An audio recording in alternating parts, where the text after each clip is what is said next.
All praises to Yahweh, Bahasham Yahweh Shai, Bahasham Wawakakwadash. Double honors to the elders and the apostles of Great Millstone. Salutations to all you true, sincere brethren out there pushing out this purified truth, cleansing this wicked, defiled kingdom with this word, and to the rest of the church who believe as well. The water to Yahweh Shai, because without him, none of this would even be possible whatsoever. Alright? This is James 1 and 12. Blessed is the man that endureth temptation, for when he is tried, he shall receive the crown of life, which the Lord hath promised to them that love him. So on this path that we're on, in this journey that we're on to the kingdom, you're going to find yourself in many situations that bring temptation. Alright? For an example, you might be at work being surrounded by a bunch of wicked ass niggas. You know, they might try to throw off your spirit. You might look at a nigga, just want to slap the dog shit out of him, just being honest. People might try to lead you astray, try to look at you as weird or awkward because of your spirit that's on you, because you have character, you have moral value. Well, the majority of people around you are not like that. So don't allow that to cause you to partake in their bullshit. Stay on this path. Okay? Blessed is the man that endureth temptation. And temptation takes many forms. From women to how you get your money, to the majority of the people out there, how they move, being totally different from how Yahweh Ba'ashem Yahweh Shai wants us to move. For when he is tried, and the scriptures tell you how we shall be tried as gold is tried in a furnace, and us being tried, that is how we are going to be more precious than fine gold as long as we endure it. He shall receive the crown of life which the Lord hath promised to them that love him. And who are those that love the Lord? The elect. And how do the elect show that they love the Lord? By following his ways and keeping his commandments the best that they can in this flesh. James 5 and 11. Behold, we count them happy which endure. So if you endure until the end, you're blessed. You're going to be put on a level where you're going to rule this whole entire universe. You're going to actually see millions upon millions of people bowing down to you because you endured.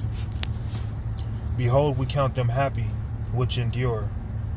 Ye have heard of the patience of Job, and have seen the end of the Lord, that the Lord is very pitiful and of tender mercy. So Job is a good example of, although you may catch hell, the end of all of it, you'll always end up better off than where you was before, even though it may not seem like it. Alright? All you have to do is be patient. Just suffer a little bit longer. And as I've said, many times, no one would want to suffer in their right mind. But this is a part of our journey to the kingdom. Now, this journey is not an easy journey. It's not an easy walk. Or more so, it's not an easy run. Because we're running to the kingdom. But this run, you have to pace yourself. You don't want to be heavy-winded and out of breath to where you have to stop. Your throat's dry. You're dehydrated. You have to be smart on this run because this is a long journey. Alright? Behold, we count them happy which endure. Ye have heard of the patience of Job, and have seen the end of the Lord, that the Lord is very pitiful and of tender mercy. So, based off of what Job went through, which happened from a conversation that Yahweh had with spiritual demon Satan, which it was a friendly conversation. It wasn't a conversation of them two arguing with each other, but a friendly conversation. So Job was able to afflict Job, but he couldn't kill him. So with all the things that the Lord allowed Satan to put Job through, when he endured all of it, when he kept his integrity, the Lord actually increased him more than what he was before that situation or them situations, because Job went through a lot. And we're going through things too. All right, let's go to the book of Romans, and I'll start at chapter 5 and verse 3.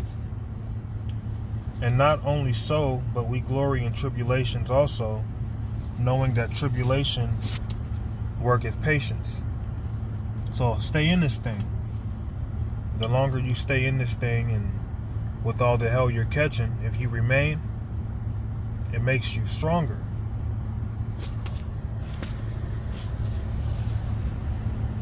And not only so, but we glory in tribulations also. And why would we glory in tribulations? This shows you how the ways of Yahweh Ba'ashem Yahushai is totally contrary to the ways of this world. Because the ways of this world, glorying in tribulation, you would seem like you're out of your goddamn mind. You would seem crazy or loopy. But we actually have to endure, keep our integrity, remain in this thing, no matter what we go through. And on top of all of that, glory in your tribulations, because this is leading to your rulership. This is leading to your salvation, your deliverance. All right? Knowing that tribulation worketh patience. So if you're patient, you're remaining in this. If you're impatient, you fall out. So think about all the things that you've gone through and you still believe. You're still out there teaching. You're still watching videos. You're still putting up videos. Your spirit is still towards Yahweh Ba'ashem Yahushai. With all contrary spirits, everything's contradicting here. But yet you're still enduring. That's a sign of a man of the Lord. And a woman of the Lord as well. Verse 4, and patience, experience, and experience hope. So when you go through things, you get the experience of it. Imagine someone trying to tell you advice, but they themselves have never went through it. But then imagine someone who's telling you advice and they actually went through it. Who would you listen to more? It's common sense. So the things that we're going through, the things that we're experiencing, the patience that we have through our faith, because we hope for something better. And the scriptures tell us that we have to endure this. That's why we endure. Yahweh Ba'ashem Yahushai has given us the spirit of endurance. All right? Let's go to the book of Luke.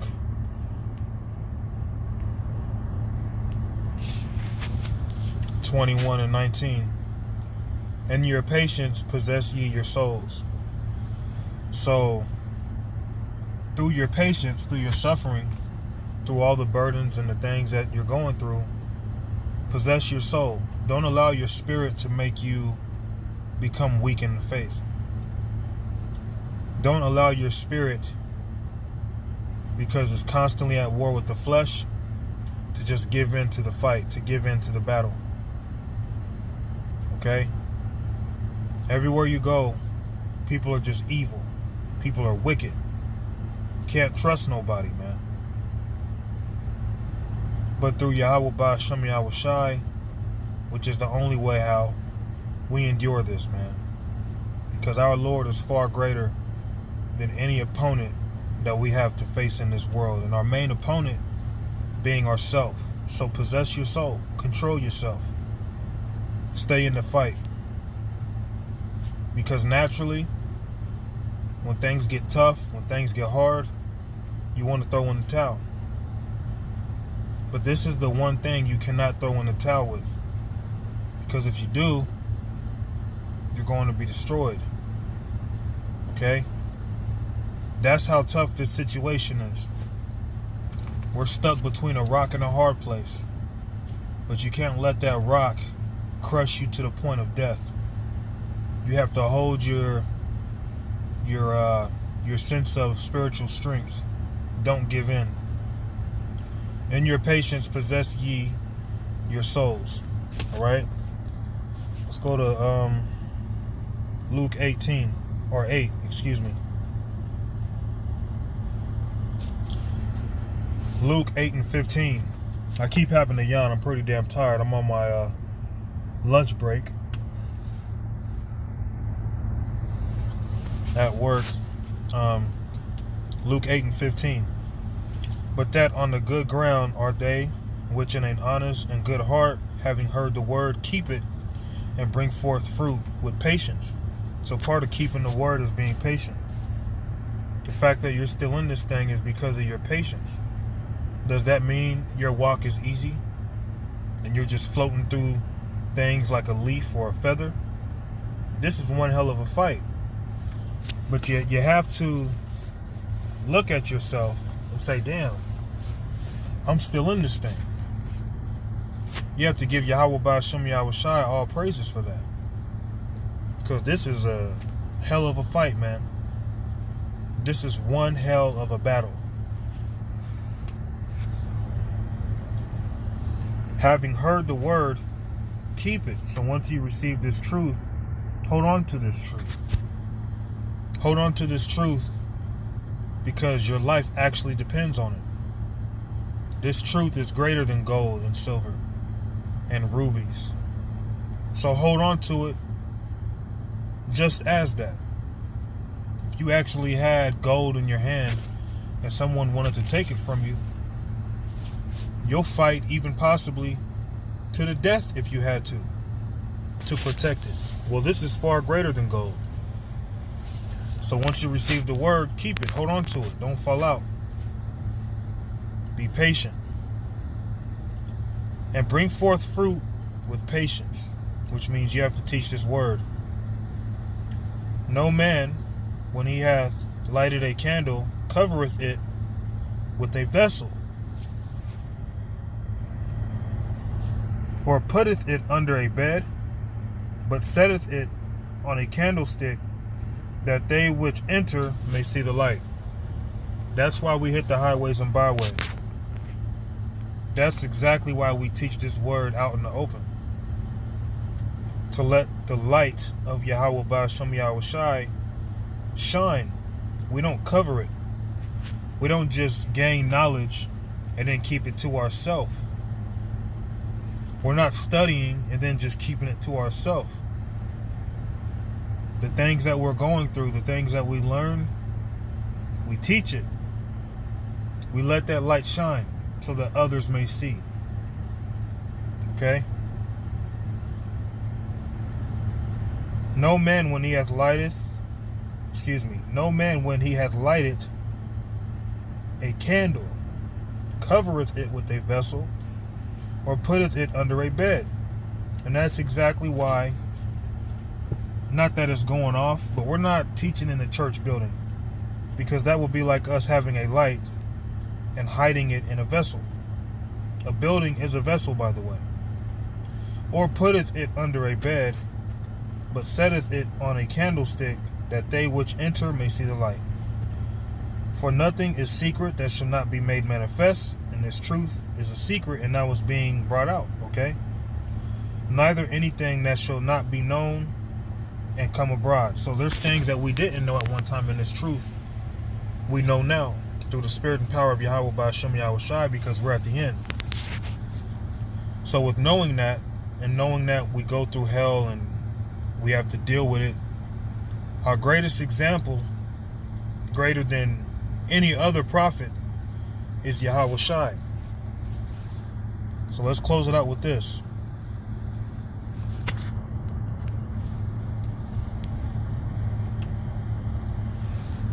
Hebrews 12:1. Wherefore, seeing we also are compassed about with so great a cloud of witness, let us lay aside every weight and the sin which does so easily beset us, and let us run with patience the race that is set before us. So really, what we're involved in is a race. But this isn't a race of who gets to the finish line first. This is a race of who makes it to the finish line. Okay? And we're surrounded by sin. We're even in a body that naturally wants to sin.